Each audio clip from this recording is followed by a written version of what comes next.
राय द्वितीय श्रेणी शिक्षक भर्ती परीक्षा हेतु educational psychology and English teaching method RPSC द्वारा जारी नवीन पाठ्यक्रम पर आधारित पार्ट 6। अधिगम या सीखने के प्रमुख प्रकार।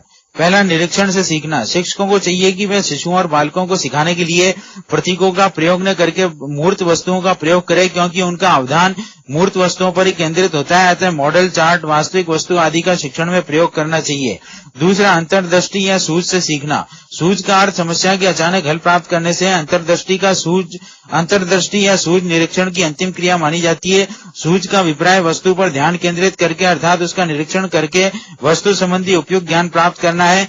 वह मानसिक संगठन जिसके द्वारा कोई समस्या या परिस्थिति अपने सभी संबंधों के साथ स्पष्ट रूप से दिखाई देने लगती है, सूझ कहलाती है। Page number 50। अंतर्दृष्टि किस प्रकार उत्पन्न होती है, इसकी व्याख्या गेस्ट्रोल्ट मनोवैज्ञानिकों कॉयलर 1927, कॉफका 1935, वर्दाइमर 1945 ने मुख्यतः 5 संप्रत्यों के माध्यम से की है।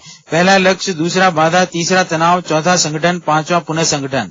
तीसरा, अनुकरण से सीखना। इस प्रकार के सीखने में कोई व्यक्ति अपने से श्रेष्ठ व्यक्तियों के द्वारा किए गए कार्यों की पुनरावृत्ति करता है। चौथा, प्रयास एवं त्रुटि से सीखना। इस प्रकार से सीखने को सफल अनुक्रियाओं के चुनाव द्वारा सीखना भी कहते हैं। प्रयास एवं त्रुटि द्वारा सीखने में वे अनुक्रियाएं जो सफल प्रतीत होती हैं उन्हें सीखने वाला दोहराता है, जो असफल तथा बाधा उत्पन्न करने वाली होती हैं उन्हें त्याग देता है। अधिगम वक्र।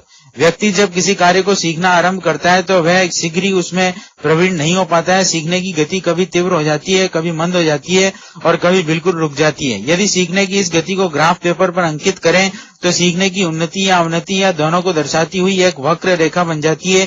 इस वक्र रेखा को अधिगम वक्र कहते हैं। अधिगम वक्र के प्रकार। सीखने की वक्र रेखाएं सदैव एक जैसी नहीं होती हैं, उनमें सीखने की क्रिया के रूप और परिस्थिति के आधार पर भिन्नता पाई जाती है।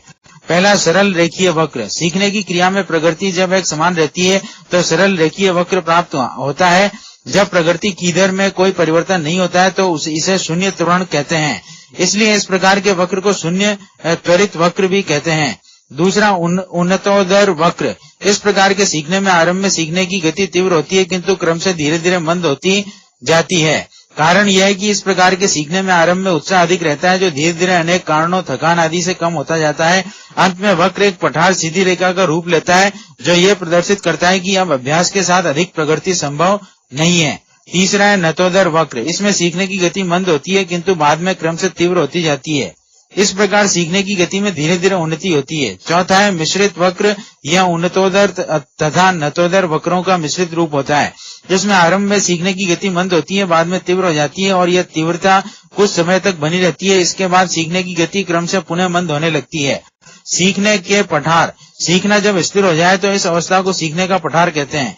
इससे ज्ञात होता है कि इस समय सीखने में न तो उन्नति ही हो रही है और न ही अवनति, वरन सीखने की प्रगति रुकी हुई है।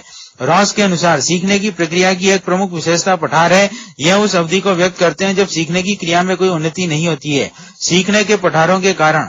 पहला, ज्ञान की सीमा। ज्ञान में पूर्ण कुशलता प्राप्त हो जाती है।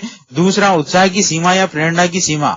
उदाहरणार्थ, जो बालक कक्षा में किसी विषय में अधिकतम अंक प्राप्त कर लेता है तो उसमें उत्साह कम हो जाता है। वह यह सोचने लगता है कि अब अधिक परिश्रम निरर्थक है क्योंकि इससे अधिक अंक नहीं मिल सकते हैं। तीसरा, सीखने की अनुचित विधियों का प्रयोग। सीखने में अनुचित विधि का उपयोग सीखने की उन्नति को रोक देती है। Page number 51। उदाहरणार्थ, गणित का प्रश्न हल करते समय गिनतियों को उंगलियों पर गिनना और पढ़ते समय प्रत्येक शब्द को एक एक कर पढ़ना ठीक नहीं होता है। चौथा, कार्य की जटिलता। कार्य की जटिलता भी सीखने की क्रिया में रुकावट डालती है।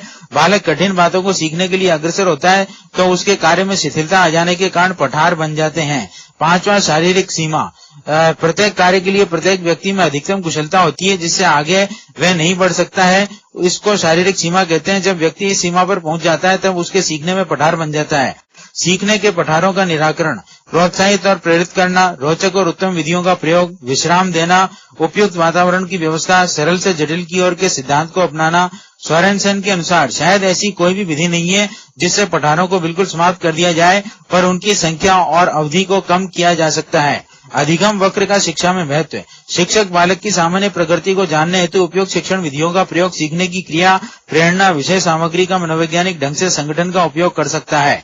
अधिगम उन्नयन हेतु विद्यालय द्वारा किए जाने वाले प्रयास। पाठ्य वस्तु का बालक के अनुभवों की सीमा के अनुसार होना, बालक के व्यक्तित्व का आदर तथा अहम वृत्ति को आकृष्ट करना, छात्रों की रुचि पाठ की ओर आकर्षित करना, छात्रों को सीखने हेतु प्रेरणा प्रदान करना, सहायक सामग्री का उपयोग करना, पाठ को जीवन से संबंधित करना। Recording Ajmer WhatsApp group, mobile number 09414486659।